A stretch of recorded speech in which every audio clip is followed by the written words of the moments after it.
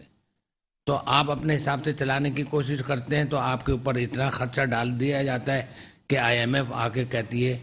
لیکن انہوں نے کہا تھا کہ میں آئی ایم ایف پر جانے کے بجائے خودکشی کرنا بہتر سمجھوں گا، جی ہاں. اور 1 سال نہیں برداشت کر سکے. اسد عمر نے جھیلنے کی کوشش کی کہ میں نہ جاؤں، تو اس کو ہٹانا پڑا ان کو. وہ جو ان کی بیک بون تھا، یعنی جو کہتے تھے کہ ہمارے پاس بہت بڑی ہستیاں موجود ہیں، بہت بڑے وہ، یعنی ہر لحاظ سے ان کے پاس سارے اسپیشلسٹ موجود تھے. آج سارے اسپیشلسٹ موجود ہیں اور پرابلم اس سے ڈبل ہو چکے ہیں، اور ابھی بھی حل ہونے کا کوئی دور دور تک کوئی راستہ نظر نہیں آتا کہ چلیں بھئی ہم حل کی طرف جا رہے ہیں. نوکریوں کی طرف آپ جائیں، جیسے ابھی کہا ہے انہوں نے، ارسلان نے کتنی نوکری دی ہے، بلکہ نوکریاں تو چلی گئیں لوگوں کی. لوگوں کی نوکری ایک کرونا کی وجہ سے، یہ ایک وبا آئی، 2 سال سے لوگ اس سے لڑ رہے تھے، ساتھ ساتھ حکومت سے بھی لڑنا پڑ رہا ہے. تو اب آپ خود سوچیں نا، جب تک آپ کے پاس، دیکھیے میں ایک بزنس مین ہوں، اگر میری ٹیم صحیح نہیں ہوگی تو میں اپنا بزنس نہیں بڑھا سکتا. یہ کلیہ ہے اس چیز کا. اگر آپ وزیر اعظم ہیں اور آپ کے پاس ٹیم نہیں ہے تو آپ ناکام ہونا آپ کے لیے ضروری ہوگا، کیونکہ آپ انہی لوگوں کو لے کر لا رہے ہیں نا کہ جو پہلے بھی ناکام رہے ہیں. بھائی نواز شریف سے آپ کیسے جیتے ہیں، کس لیے جیتے؟ اپنے وعدوں پہ ہی جیتے نا، کہ جی میں یہ کروں گا، میں یہ کروں گا، میں یہ کروں گا. ساری تبدیلیاں جو ہیں وہ تبدیلیاں ایسی ہیں کہ جو نظر ہی نہیں آ رہی. یعنی اس کا مطلب یہ تبدیلی تو واقعی آئی ہے، وہ الٹی تبدیلیاں ایسی آ گئی ہیں. ٹھیک ہے، کہ میں نے کہا کہ تبدیلی ضرور آئی ہے، عوام کی حالت میں یہ غریب سے اچھا خلیل بھائی میں آپ سے دوبارہ بات کرتا ہوں، ملتے ہیں ایک چھوٹے سے بریک کے بعد. Welcome back. بریک پہ جانے سے پہلے ہم بات کرتے ہیں خلیل احمد نینی تال والا سے. اب میں ارسلان صاحب آپ سے دوبارہ پوچھنا چاہوں گا، جیسے خلیل بھائی نے فرمایا کہ عوام کو جو ایک ٹرک کی بتی کے پیچھے لگا دیا گیا ہے. میں آپ سے پیٹرولیم پرائسز کے اوپر ہم بات کر لیتے ہیں کہ آٹومیٹکلی جب پیٹرول کے پرائسز بڑھتے ہیں تو کاسٹ آف پروڈکشن آٹومیٹکلی بڑھ جاتی ہے. تو پھر تو گورنمنٹ کو صرف گورنمنٹ کے پاس آسان سا ایک فارمولہ ہے کہ وہ کہتے ہیں ہم نے تو پیٹرول کے پرائسز بڑھائیں، یہ نہیں بتاتے عوام کو کہ باقی چیزیں خود بخود بڑھ جائیں گی. سر بڑا اس وقت کہہ رہے ہیں کہ اتنا تبدیل ہو جائے گا سب کچھ. ایک زمانے میں درد و فکر تو تھا، پچھلی جو آپ کی اسٹیک ہولڈرز گورنمنٹ تھی، پہلے 1 روپیہ پڑتا تھا نا پیٹرول پہ، 1 روپیہ پڑتا تھا تو اسٹرائک ہوتی تھی، پہلے ہڑتال ہوتی تھی مختلف اداروں کی طرف سے. ٹرانسپورٹ بھی آ جایا کرتا تھا کہ نہیں بھائی اب بس میں کرایہ جو ہے وہ 2 روپے بڑھا دیا یا 1 روپے بڑھا دیا ٹرانسپورٹیشنس پہ. وہ بھی کہتا تھا بھائی پیٹرول بڑھ گیا ہے 1 روپے. اب یہ دیکھیں آپ کہ 10 12 13 15 روپے ایسے بڑھتے ہیں. افسوس کی بات یہ ہے کہ یہ بڑھتے ہیں، لیکن کبھی اس پر کوئی چیک ان بیلنس ہوا کہ کبھی پرائس ریورس ہوئی اس کی؟ یہ تو سسٹین بھی نہیں ہوگی، یہ تو رکے گی بھی نہیں. ابھی $20 کم جی ہوئے ہیں. جی جی. تو بھائی اس پر بھی تو کوئی ایک انکوائری، کوئی لیگل ایکشن، لیگل کمیٹی بنائی جائے نا کہ بھائی جب پیسے کم ہو رہے ہیں، جب انٹرنیشنل مارکیٹ میں گولڈ کم ہو رہا ہے، تو پھر کیوں جو ان چیزوں کو جو ہے وہ ریورس کیوں نہیں کیا تو آئی ایم ایف سے ایگریمنٹ ہے ہر مہینے 4 روپے لیوی جو انہوں نے بڑھانا ہے، ابھی تو اور بڑھنا ہے اس پہ، اور بھی اس پر ہے. تو یہ بڑی ورسٹ، اور اس پر سیاست شاید نظر ہو بھی، لیکن آپ کو پتا ہے پھر سب کے اپنے اپنے یہاں پر حساب کتاب ہیں. اور بریک میں جو میں نے ایک لطیفہ سنایا تھا آپ کو خان صاحب کی پرفارمنس پر، لیکن ان کی پرفارمنس پر کوئی شک نہیں ہے، وہ بہت اچھی بھاگ دوڑ کر رہے ہیں. سنا دوں سر وہ لطیفہ میں آن ایئر؟ خلیل صاحب نے بھی ایک آخر میں نا ایک لطیفہ سنایا تھا. وہ یہ تھا کہ پروگرام کر رہے تھے، تو پروگرام کے دوران انہوں نے بتایا کہ بھائی محسن پاکستان ڈاکٹر عبدالقدیر خان صاحب کا انتقال ہوا تھا، تو اس کے تعزیت میں سر نے ایک پروگرام کیا تھا. اس پروگرام میں سر نے ہوسٹ نے ان سے پوچھا کہ سر وہ نواز شریف صاحب کہہ رہے تھے کہ وہ تو ایٹم بم تو میں نے بنایا ہے، مطلب میں نے سب کچھ کیا ہے. بھائی صاحب نے اس پر ایک لطیفہ سنایا کہ بھائی ایک کشتی میں عورتیں مرد سوار تھے، بچے بھی. اس میں دیکھتے ہیں کشتی میں بچہ جو ہے نا وہ گر جاتا ہے.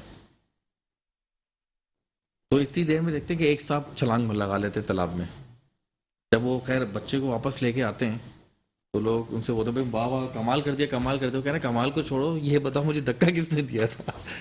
تو خان صاحب کو بھی جو ہے نا اس دلدل میں نا, آپ کو پتا ہے ہم کو بھی پتا ہے کہ خان صاحب کو کیسے لایا گیا اور کیسے دھکا سر عوام کا کیا قصور ہے سر؟ دیکھیں عوام کا صرف اتنا قصور ہے کہ یہ عوام جو ہے نا, یہ اس عوام کی سب سے بڑی کمزوری کیا ہے, یہ ڈرپوک ہے. یہ اپنے یہ میں بس سچ بتا رہا ہوں آپ کو, آپ کراچی کے حالات کو اگر دیکھ لیں اور کراچی کی ہسٹری کو دیکھ لیں, اگر یہ نکل کر آ جاتی نا ایک دن عوام اپنا حق کے لیے آ جاتی باہر, تو یہ سیاستدان پھر کوئی سی بڑی طاقت پوری ملٹری آ جائے, پھر جب عوام کی طاقت کا زور آپ کو شاید ہمیں اندازہ اس لیے نہیں ہے کہ ہم نے دیکھا نہیں ہے. نہیں ہم نے دیکھا ہے. جی جی بھٹو صاحب کو جو ہٹایا گیا ہے, جس لوگ نکلے تھے جی وہ دیکھا ہوا ہے. اچھا پورے ملک نے اس کو وہ کیا تھا, پورے ملک نے ویلکم کیا تھا, اور پھر جب ہی بھٹو صاحب کی گورنمنٹ گئی. ٹھیک ہے بیرسٹر علی طاہر, آپ لیگل ایکسپرٹ کے ساتھ پولیٹیکل انالیسس بھی آپ کا بڑا زبردست ہے. اگر میں آپ سے ایک پولیٹیکل سوال کروں, ایک لانگ مارچ ہونے جا رہا ہے, پیپلز پارٹی الگ کر رہی ہے, پی ڈی ایم الگ کریں, نون والے الگ کریں, جس میں بلاول بھٹو صاحب نے کہا پہلے 15 دن ہوگا, پھر اب کل اناؤنسمنٹ ہوئی کہ وہ 10 days کا ہوگا. تو ایسا نہ ہوگا اس سے پہلے 27 فروری سے پہلے وہ لانگ مارچ ہی ختم ہو جائے یا 5 days کا ہو جائے, وہ کیا وجہ ہے اس کی؟ ایک تو سر ویری کائنڈ آف یو کہ آپ نے کہا کہ میں پولیٹیکل انالیسس اچھا کرتا ہوں, thank you very much for that. دیکھیں بڑی سمپل سی بات ہے, یہ جو لانگ مارچ ہے this is not long march in the very sense of the word. دیکھیں لانگ مارچ, اگر وہ چیئرمین ماؤں آج اپنی قبر میں یہ سن رہا ہوگا کہ پاکستان میں پارٹیاں لانگ مارچ کر رہی ہیں, وہ بیچارہ کبھی ادھر کروٹ لیتا ہوگا کبھی ادھر لیتا ہوگا. یہ تھوڑی لانگ مارچ ہوتا ہے, وہ تو پیچھے سے بھی فوج لگی ہوئی تھی اور وہ آگے انہوں نے لانگ مارچ کیا, آدھا چائنا پار کر کے وہ پہنچے اپنی جان بچا کے. This is not a long march. Very simply یہ صرف پورے ملک کے اندر جہاں جہاں جائیں گے وہاں پہ اپنے جو ورکرز ہیں ان کو ایکٹیویٹ کریں گے, لوگوں کو اپنی سمپتھیز لوگوں میں بڑھائیں گے, اپنی پریزنس شو کریں گے. آپٹکس نظر آئے گی, وہ ظاہر ہے میڈیا پہ بھی نظر آئے گا کہ آج اس شہر پہنچ گئے, آج اس شہر پہنچ گئے, آج اس شہر پہنچ گئے. تو اگلے سال الیکشن ہے, یہ آنے والے الیکشن کی تیاری ہے, شو آف مارچ ہے, یہ شو آف مارچ ہے. اب دیکھیں آپ اس کو یہ ضرور کہیں, ظاہر ہے آپ یہ تو نہیں کہہ سکتے کہ نہیں جی ہم حکومت کو اگلے سال تک نہیں ڈسٹرب کریں گے. وہ ایک نیریٹو تو آپ نے رکھنا ہے, تو نیریٹو آپ یہی رکھیں گے کہ حکومت سے نجات کے لیے نکل رہے ہیں.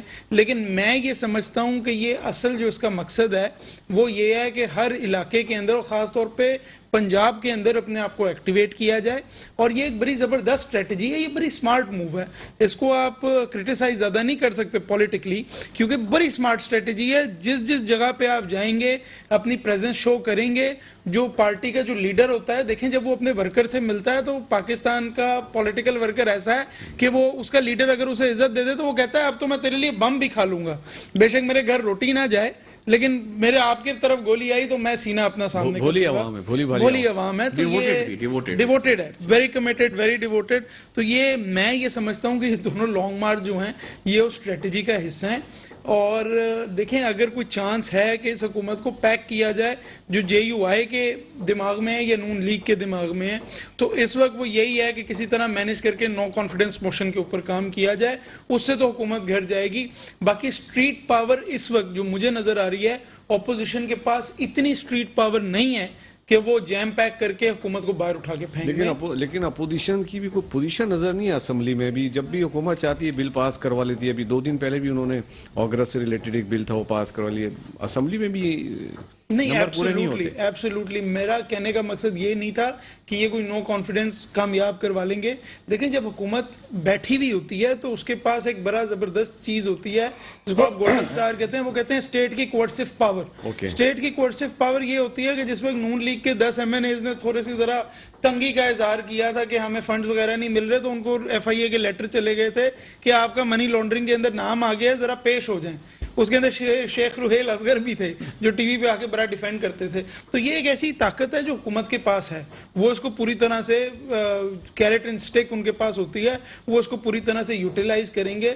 آسان نہیں ہے اس طرح کی ایک حکومت کو